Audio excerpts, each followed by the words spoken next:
Good afternoon. Is it on?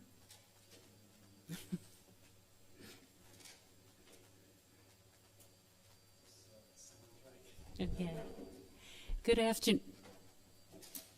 Is it on now? There it is. Okay. Good afternoon, sisters throughout the building. Welcome to the annual retreat, Upon Whom Nothing is Lost.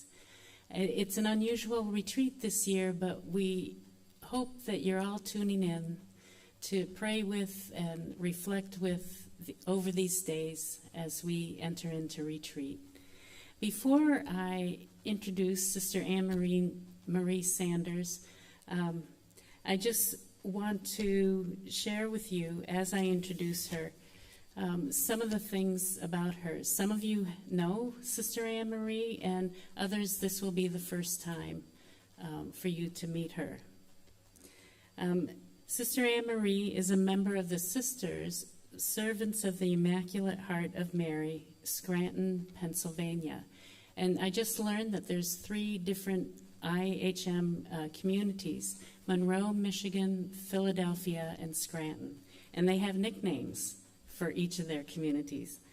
Her education is in the fields of social work and communications, and she's ministered in both areas in the United States and in Peru. I also asked her if she met Pope Leo, and she said they were different parts of the country. She's worked on behalf of religious life in several roles, including more than 20 years on the staff of LCWR, where she serves now. And in addition to her ministry at LCWR, she leads retreats and many experiences of prayer for women and men, religious and others on the spiritual journey. And so I asked her, what gives you joy? And actually she's doing exactly part of her joy right here with us. As she said, connecting with others on the spiritual journey and through beauty of nature, communing and connecting with God and nature. And so as that's our introduction, and before she begins, I want to do just some of the housekeeping, since this is an unusual retreat this year without physical bodies in front of her. Jeff Frick and I will be her physical presence. The rest of you will be her spiritual, prayerful presence wherever you are. And we also have reflection papers for each session. And they've been passed out on each floor throughout Convent and the Rosary. And in Augusta and the other communities, you can pick up a whole packet for the week, either in O'Grady, in the dining room, or at the church. There's packets of reflections for each day, each session. From today, we've already passed them out, but Tuesday through Saturday morning when we'll end the retreat. And for Convent and Rosary, the staff will be bringing them to you, the papers. And finally, if you have comments or reflections that you'd like to share, you can email me at cmcallister@cscsisters.org, and I will bring them to Sister Anne-Marie. Or you can let a staff person know, and they can bring it to me, and I'll pass that reflection and comment on. So we'll just engage as best we can, and we all know that prayer works, and we're connected through prayer. So thank you, and welcome to Sister Anne-Marie.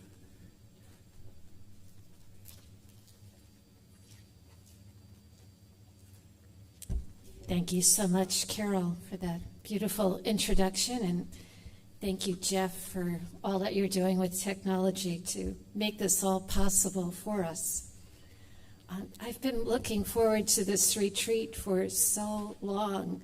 It's like almost a year ago that you contacted me, Carol, and asked if I would do this, and of course I said yes.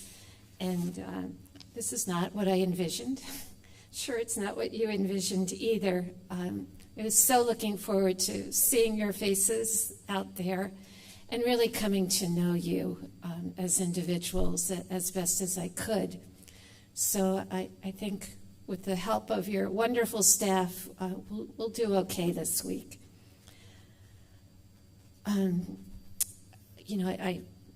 reason I said yes so quickly when Carol asked is that I've known so many of your sisters in my work at LCWR. Of course, I've known many of your leaders over the years, and Sister Joan Marie Stedman, of course, is one of my favorite Holy Cross sisters. I have had the opportunity to work with Sister Joan Marie when she was a member of the board of LCWR, and then for 3 years she was our executive director. And in other words, she was my boss. So there were 3 wonderful years. And of course, I've known members of your leadership teams over the years, and was thinking of Veronique and Pushpa and Brenda and Esther, and of course Charlotte, who I saw in the dining room earlier, Taposi, Judy, who I saw in the dining room as well. And then, I've known your sister Adria when she was living in Silver Spring, and of course Rachel Callahan, who lived there for many years. So I feel very much at home with your sisters. So I want to say a few words about this retreat. 3 years ago, a community asked if I would develop a retreat for them. And the hope of the sisters who asked was that they could have a retreat that might re-energize their passion for living religious life fully, especially at this time when there's just so much change happening in our congregations and so much loss. There's no community in the country, or I think in the world, that's not experiencing so much loss. So the community was looking for a retreat that would help sisters to keep finding meaning in their lives and purpose to their lives. So as soon as I heard that request, I said yes, that I would love to do that. I knew that I wanted to put something like that together, a retreat that would remind all of us of the vital importance of the mission of Women Religious in precisely this time. This is a time when the world needs, in a quite intense way, just what it is that we can bring as women religious. So I've been carrying those hopes and dreams for a long time.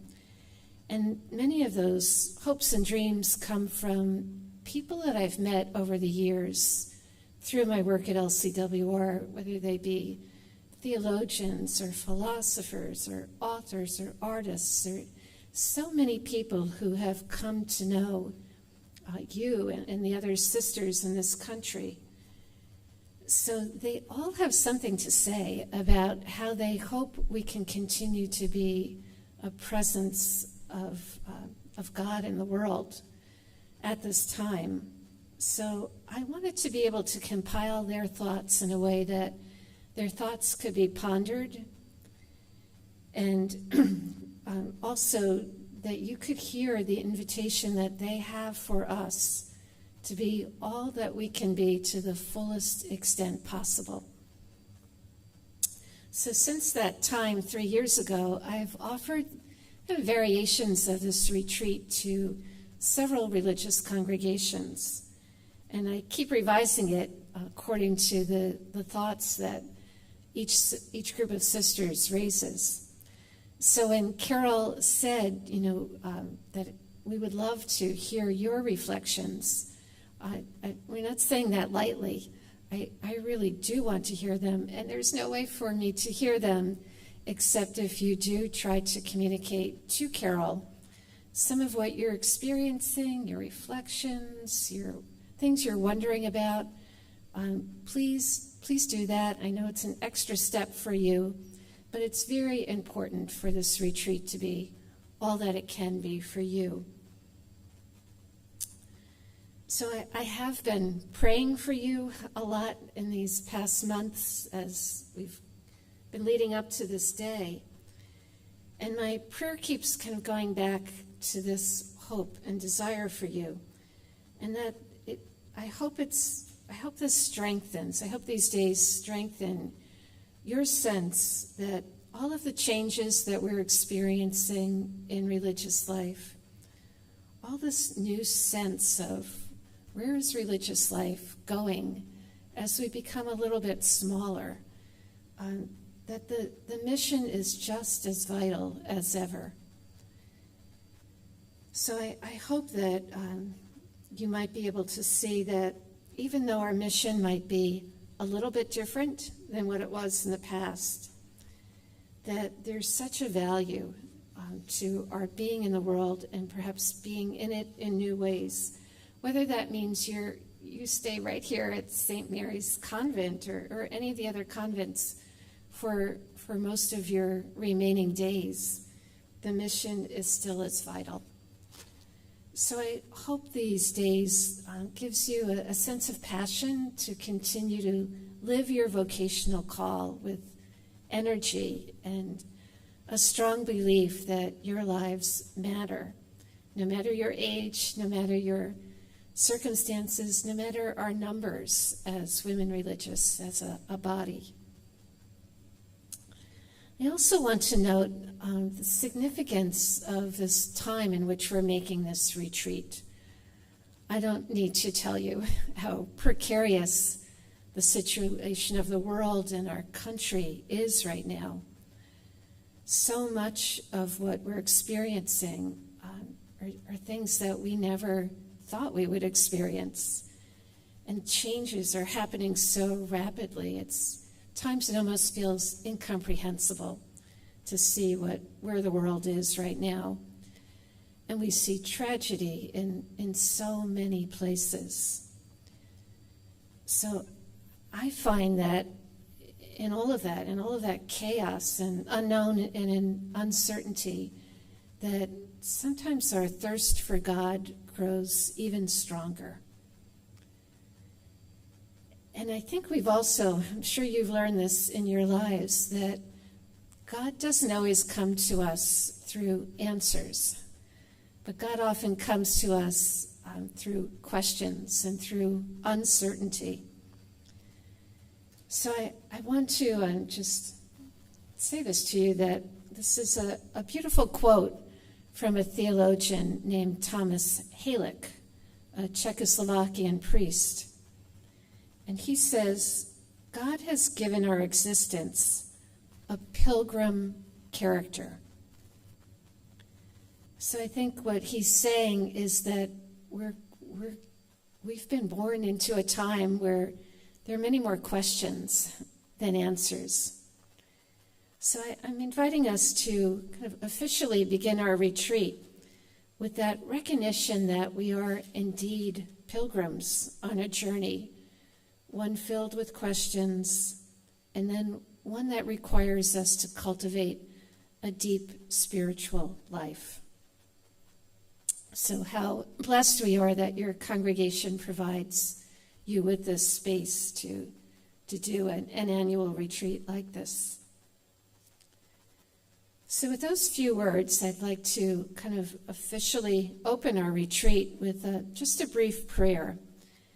And we're going to use the same format for prayer each day, when we start in the morning and when we start in the afternoon. So you're going to need your one sheet for today that says, "Upon whom nothing is lost," at the top.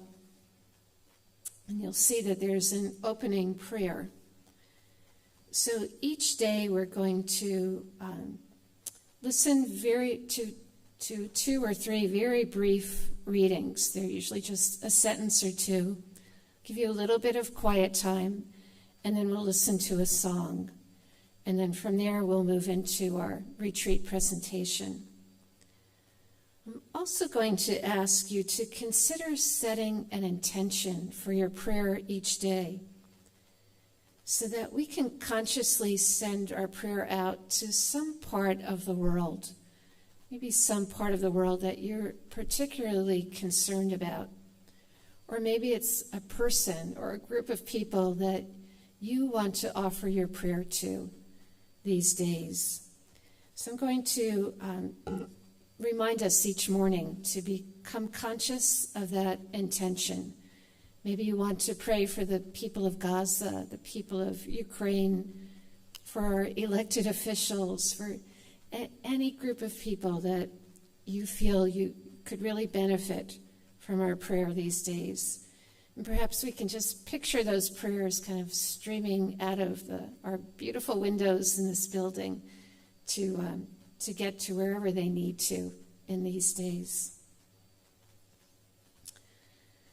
So let's just take a moment of silence with all of those thoughts in mind. Maybe just try to empty yourself right now and just breathe in God's presence to you. Breathe in the silence.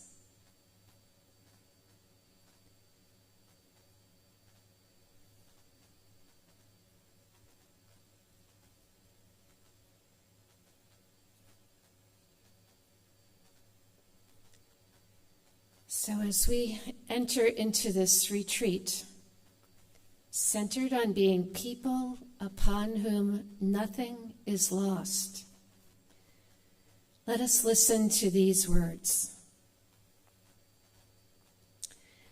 These first words come from your own core values as Sisters of the Holy Cross.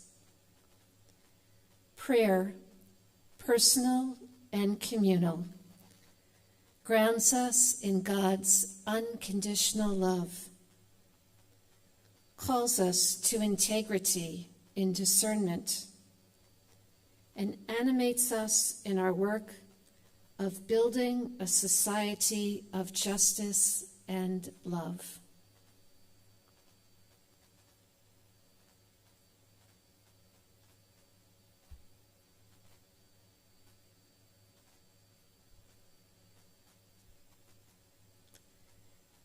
And from Elizabeth Johnson,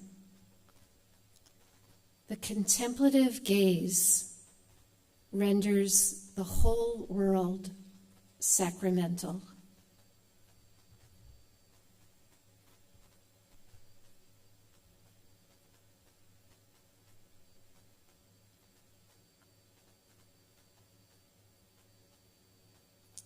And from Frank Bianco, if you begin to live life looking for the God that is all around you, every moment becomes a prayer.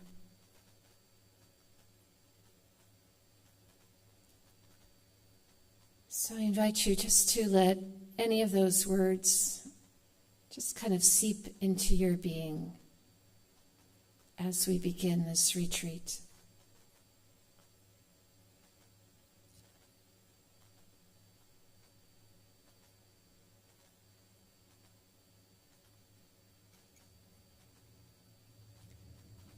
And the song that we'll be listening to is actually listed as the closing song, Inpoured Spirit.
on your sheet you will find a prayer that just says all under Into the Quiet. And perhaps you'd like to pray that aloud wherever you are. God, you have called each of us by name. Grace us with minds and hearts open to your dreams for us as we begin this retreat together. Amen.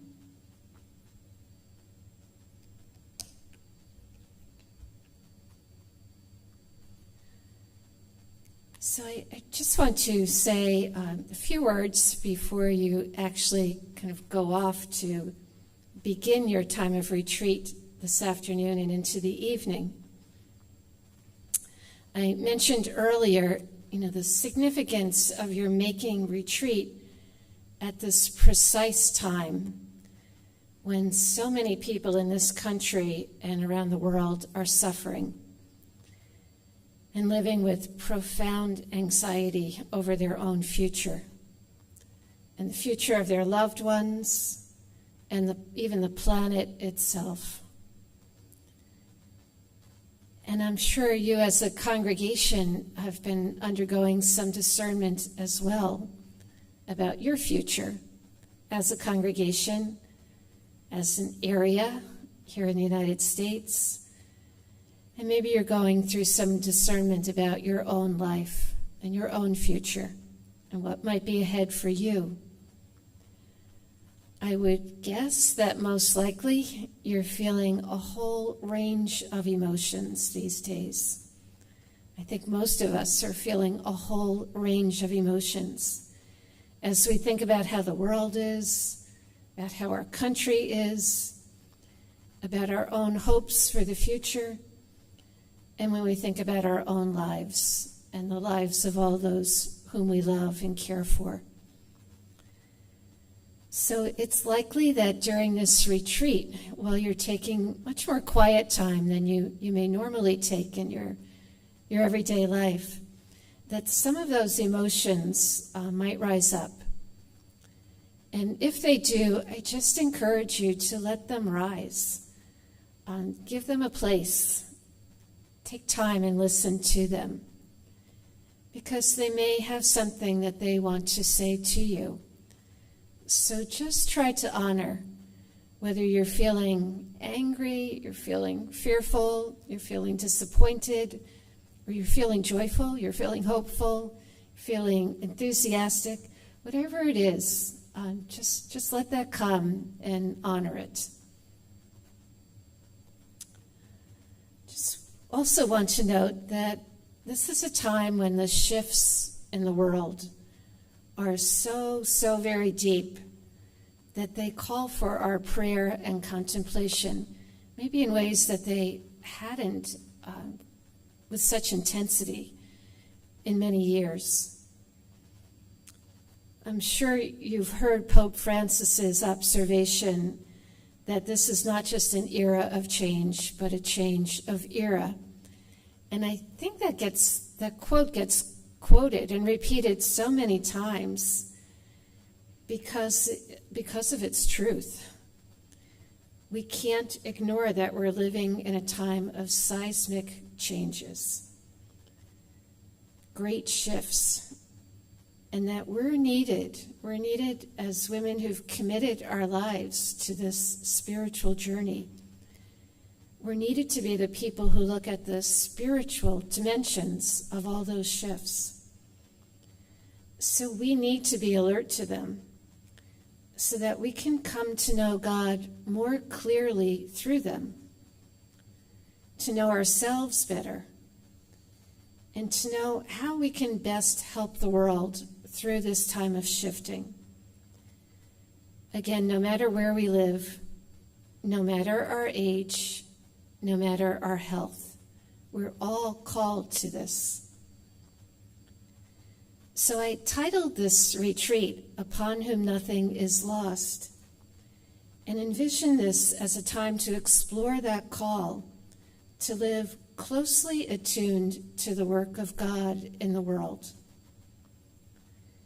So I chose this as a retreat theme because I have such a strong belief that the world needs us to do this, to be closely attuned to however it is that God is moving in the world today. So this title, Upon Whom Nothing is Lost, comes from an essay written by the author Henry James. It was called The Art of Fiction. And he directed that essay to writers, whom he encouraged to be people upon whom nothing is lost. He urged writers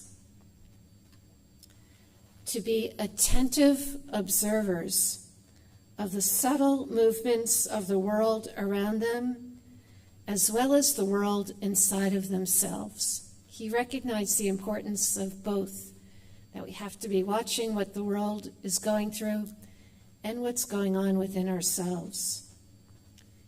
He urged writers to be aware of what's happening, to be curious about it, and to be open to exploring possibilities.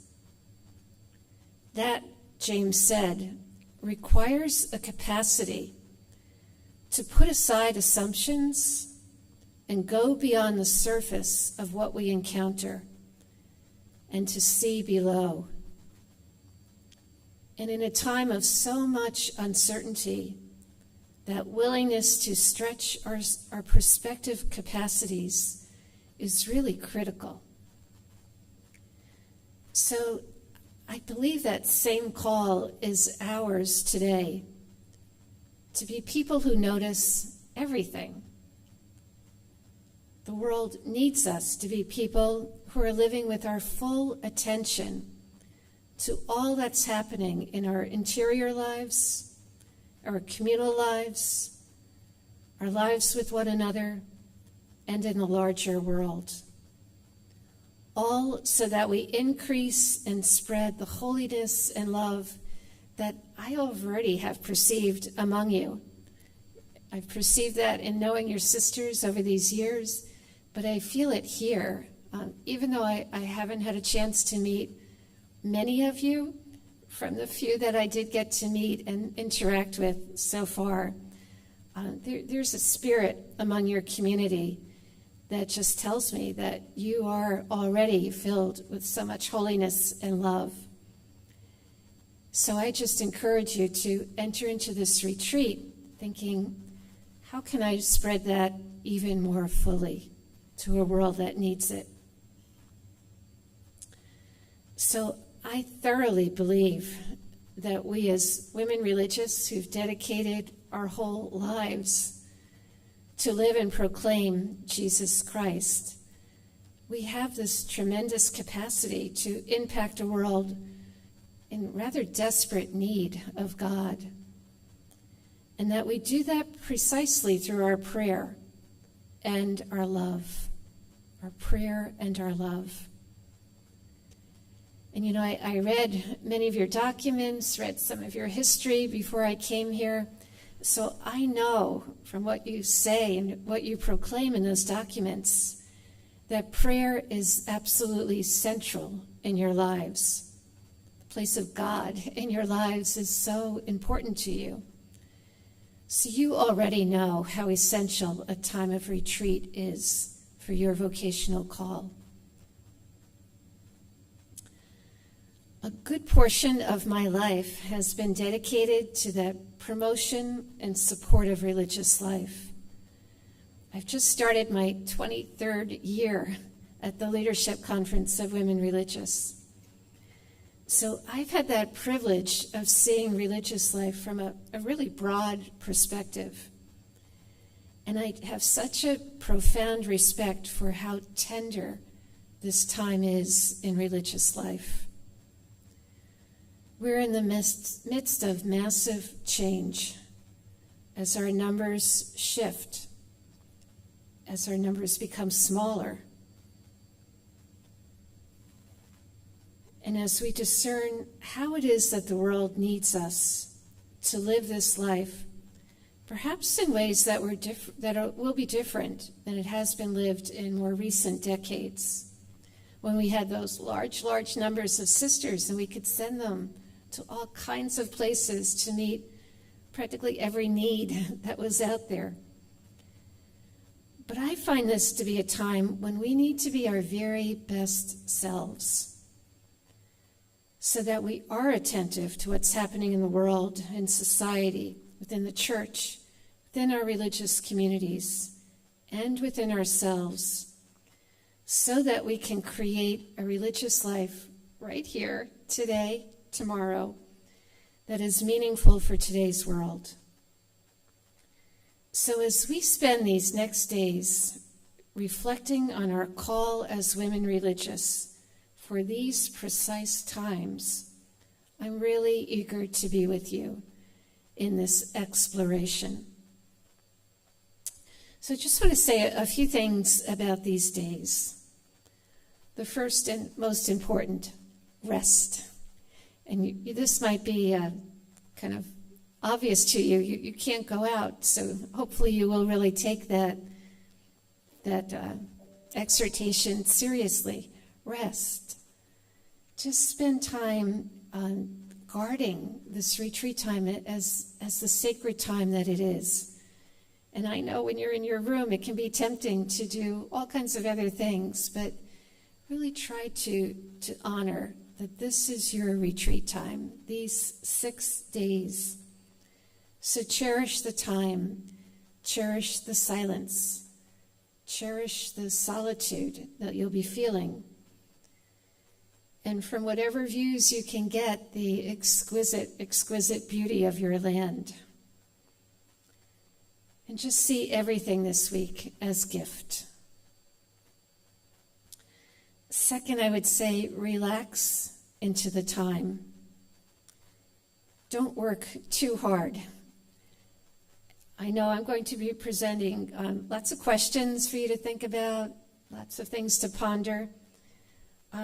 Take them as you wish each day.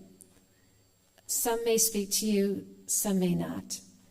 But you don't have to answer every question. Take them for whatever draws your attention. So to that end, you're going to receive handouts, and some of you have already received the handouts for each day. There's a handout for the morning and a handout for the afternoon that you can use as reflection guides. Use them as you wish. For each day, I've offered some poetry, some scripture reflections. I know some people love poetry. I know some people don't love poetry. So if you're drawn to those resources, use them. And really, there may be nothing on those sheets that speak to you. So trust that and pray with whatever you are led to pray with. I would also say, try to listen. It would be nice if you listened a little bit to the presentations, but really the presentations aren't the most important part of this retreat, for sure. I think what's more important are all of the emotions, the thoughts, maybe memories, questions, doubts, maybe even resistances that arise within you these days. Because those are the insights and the shimmers of light that are worth your attention. So those connections are what will stay with you in the weeks and the months ahead after this retreat is over. So pay attention to those, note them for yourself. And then finally, I want to say that we'll be, at the end of each session, we're going to end each time with a song, but then we're also just going to leave up a slide for you to look at and play a little bit of instrumental music. So we encourage you just to let yourself just sit in that quiet, listen to the music, let your gaze go onto the slide, and just see how you're feeling. Pay attention to how you're feeling, what stayed with you in all that you heard, and if you wish to jot something down.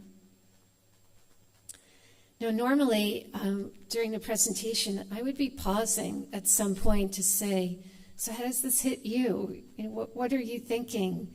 Did you reflect on something yesterday that really struck you, that you'd like to say aloud? You think it might be helpful for the whole group to hear?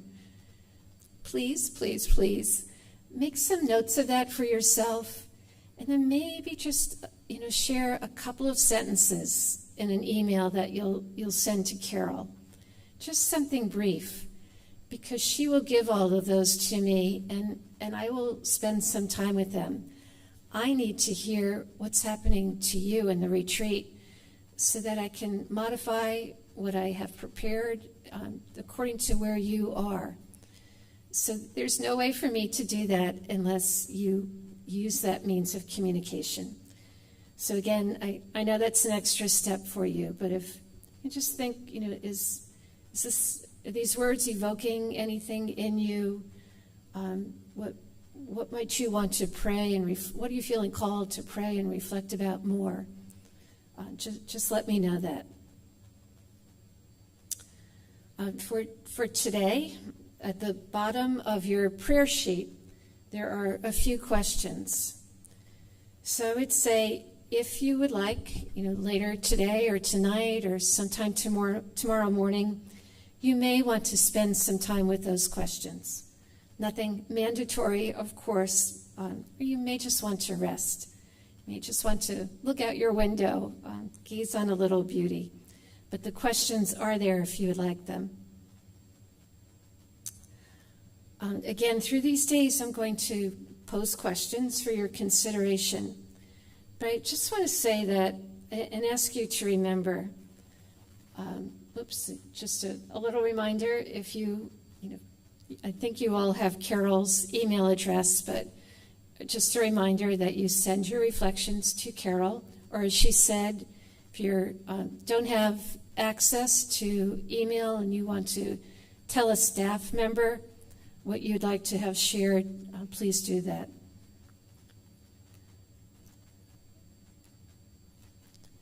So I'd like to also just draw your attention to this thought that in our prayer and contemplation, we experience the kindly gaze of God, which rests on all of us and at all times, but especially in our questioning and contemplating. So this retreat will involve silence, listening, trying to understand, and staying open to the questions. But let's try to do that, remembering that that kindly gaze of God is upon us. Let's say one more thing that this just has struck me so much in the last couple of years. I haven't met all of you who are making the retreat, but I'm kind of guessing that most of us would be considered to be in the afternoon of our lives, which in spiritual terms means we're in a period of our lives where we're probably making the spiritual journey with some greater depth. So this stage of life, our older years, can bear very valuable fruit such as wisdom and insight and tolerance among them. And we're living at a time when elderhood extends so much longer than it did for previous decades. Not long ago, if a person lived to her 70s, that was considered a full, long life.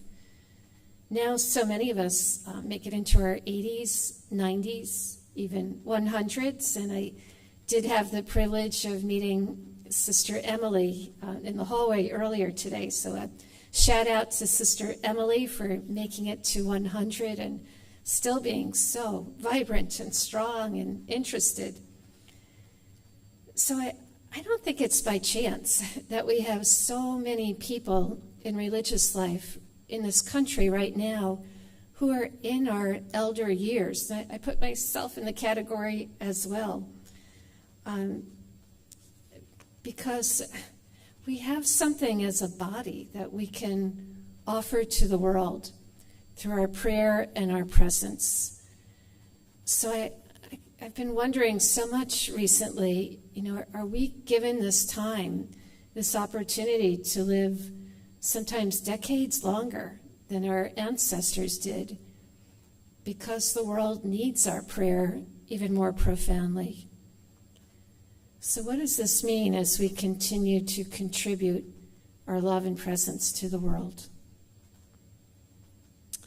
So I just have this sense that our being together for this week is going to be a gift for the larger world, most likely in ways that we will never, ever know. So let's just keep remembering our intention for the larger world, and trust that somehow our collective prayer matters for the world that we serve. So I'm going to invite us into our closing prayer. And again, the words, it's just words. It's just the song that we'll listen to. And it's the song Into the Quiet. So let's just listen to that song, and as we listen to it, let's make it a prayer for one another. A prayer as we enter into this retreat.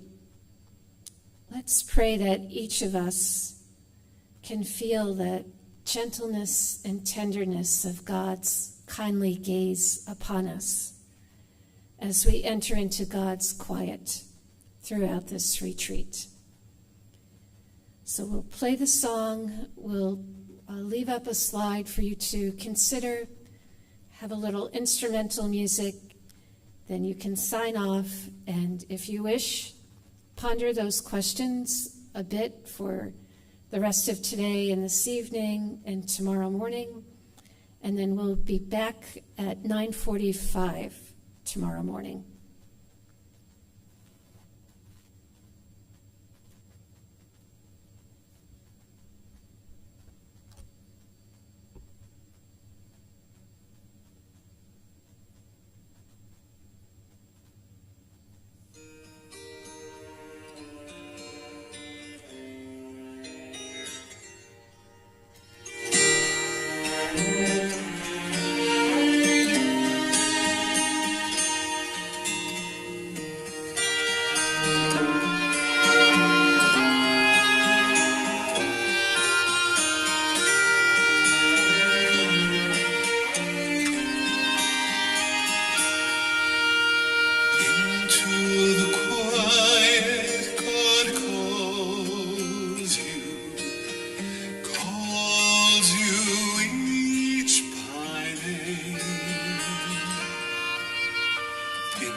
To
He